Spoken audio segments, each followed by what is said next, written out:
नमस्कार। खेत खजाना में आपका स्वागत है। आज फरवरी महीने की 28 यानी अंतिम तिथि है और वार है शुक्रवार। और आज सरसों का बाजार लगभग स्टेबल रहा है, कहीं कोई गिरावट नहीं हुई है और न ही कोई आवक में सुधार हुआ है। आवक भी परिवर्तन नहीं दिखा रही है अभी, और सरसों का जो तेल का कारोबार है वो भी बिल्कुल स्थिर है। और विस्तार से बात करें कि आगे इस सरसों का बाजार कैसे रहने की संभावना है, तो उससे पहले आपसे वही विनम्र निवेदन, यदि आप इस चैनल पर पहली बार हैं तो इसे सब्सक्राइब कर लीजिए। सब्सक्राइब करने के साथ साथ बेल आइकन को जरूर प्रेस कीजिए ताकि वीडियो अपलोड होते ही सबसे पहले आप तक पहुंचे। आप इसे लाइक और शेयर कर ही रहे हैं, इसके लिए आपका बहुत बहुत आभार। आप हमारा डेली बुलेटिन जो सुबह व्हाट्सएप पर मिलता है और अपडेट रहता है दिन भर, आप उसकी भी सदस्यता ले सकते हैं। तो सरसों का बाजार फिलहाल बहुत स्टेबल है, बहुत दिन से स्टेबल है। न गिरावट आ रही है न तेजी आ रही है, लेकिन आवकों का कोई अता पता नहीं है। आवक इस समय लगभग 3 लाख बोरी पिछले 2 दिन से या 3 दिन से हो रही है, जबकि पिछले साल की अगर बात करें, पिछले साल इन्हीं दिनों के अंदर लगभग 6-6.5 लाख बोरी की आवक हो रही थी। उस हिसाब से तो ये आवक लगभग आधी है, लेकिन इसको ठीक से आंका नहीं जा सकता क्योंकि फिलहाल राजस्थान में हड़ताल चल रही है जो कल तक जारी रहेगी। और सोमवार से बाजार खुलेगा तो पता लगेगा कि आवक कैसी है और कितनी बढ़ रही है। आवक बढ़ेगी तो मामूली दबाव जरूर आ सकता है, लेकिन सरसों की इस बार अवेलेबिलिटी, आपूर्ति, सप्लाई, बिजाई, उत्पादन सब कुछ कमजोर होने के कारण भाव अच्छे रहने की संभावना है।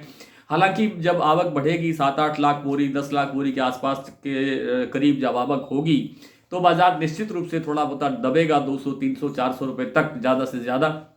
और उसके बाद फिर जब बाजार सुधरने की तरफ बढ़ेगा तो मुझे लगता है कि बाजार यहाँ से, जब बाजार 6300 रुपये के आसपास है जयपुर का और 6,5800 रुपये के आसपास बाजार घूम रहा है भरतपुर मंडी का, लगता है कि यहाँ से सीधा 1,000 रुपये की छलांग सरसों में लगती हुई दिखाई दे सकती है। जब सरसों की आवक कम होने लगेगी तब जाकर के, यानी अप्रैल के सेकेंड वीक के आसपास आप कह सकते हैं। और उससे पहले बाजार एक निश्चित दायरे के अंदर घूमता हुआ दिखाई देगा और बाजार में कोई बड़ी गिरावट की संभावना दिखाई नहीं देती है इस साल। कुल उत्पादन कितना होगा, क्या कहते हैं, कितनी बिजाई हुई, ये जो आंकड़ा आने वाला है, ये एक सेमिनार होता है हर साल जो आप जानते हैं। इस बार वो 22-23 मार्च को है, तो 22-23 मार्च के बाद ही वो स्थिति स्पष्ट हो जाएगी और पता लगेगा कि उत्पादन को लेकर के क्या स्थितियां सामने आती है। तो कुल मिलाकर के सरसों का बाजार इस बार कुछ अच्छा रहने की संभावना है। आज दोराब मिस्त्री, जो पाम ऑयल के विशेषज्ञ कहे जाते हैं, उन्होंने आज एक और नई बात ये कही है कि मार्च के अंदर तक तो पाम तेल के अंदर भी गिरावट दिखाई नहीं देती है बहुत ज़्यादा, लेकिन मार्च के बाद में जैसे अप्रैल आएगा तो अप्रैल में बाजार दबाव दिखा सकता है। जो आज रिंगित 4400-4500 रिंगित के आसपास बाजार कारोबार कर रहा है, ये नीचे टूट करके 3600 रिंगित तक आ सकता है, ऐसा दोराब जी मिस्त्री का कहना है। और जब 3600 आएगा तो इसका मतलब पाम पर दबाव बढ़ेगा, और पाम पर दबाव बढ़ेगा तो दूसरे सभी खाद्य तेलों पर भी दबाव बढ़ेगा, वो भी अप्रैल में जाकर के। मार्च तक अभी उसकी भी कोई संभावना नहीं है।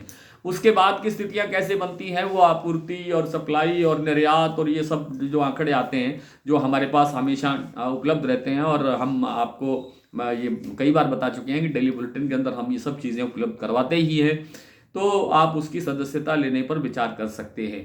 कुल मिलाकर के सरसों का बाजार, जो मंडियों का बाजार है, बिल्कुल स्टेबल है। और 1-2 प्लांटों के अंदर, जैसे सलोनी प्लांट में अंदर आज 50 रुपये की गिरावट जरूर दर्ज हुई है।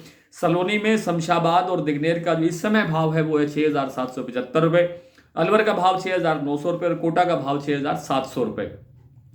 और भरतपुर के बाद अगर बात करें, भरतपुर मंडी क्लोज है आपको पता है, लेकिन जयपुर का जो भाव है वो 6,375 पर स्टेबल है। दिल्ली 6,175, चरखी दादरी 6,150, अलवर 6,000, 5,900, बरवाला 5,800, गोयल कोटा 6200, मुरैना 5,750, ग्वालियर 5800, खैरथल मंडी 5,950, टोंक 6,080, निवई 6100 रुपये, सिवानी 5,800 रुपये पर स्टेबल है।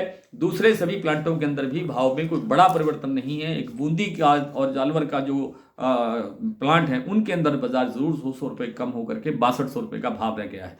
आज इतना ही, कल आपसे फिर मुलाकात होती है, तब तक के लिए नमस्कार।